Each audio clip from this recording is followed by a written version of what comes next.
अंशाधिक अपूर्णांकाचे पूर्णांकयुक्त अपूर्णांकात रूपांतर. या ठिकाणी उदाहरण लिहिलेलं आहे 55/7. म्हणजे हा या अपूर्णांकांत तो सुद्धा आहे अंशाधिक अपूर्णांक. छेदाने पूर्ण अंशाधिक अंशाला भागायचं. मग 55/7 आपण या ठिकाणी करूया. 55/7.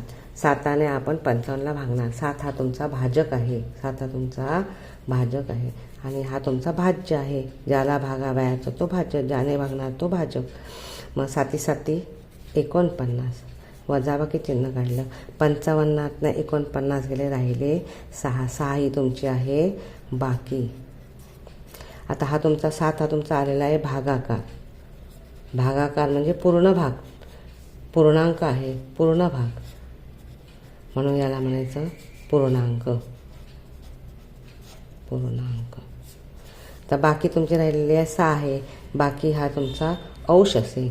अंशस्थानी लिहायची ही संख्या आणि ज्याने भागला आहे तो भाजक आहे, तो तुमचा छेद असेल. 7 हा तुमचा छेद आहे. म्हणून या ठिकाणी पूर्णांकयुक्त अपूर्णांक काय तयार झाला?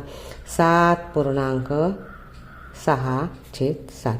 म्हणून 55/7चा पूर्णांकयुक्त अपूर्णांक 7.6/7.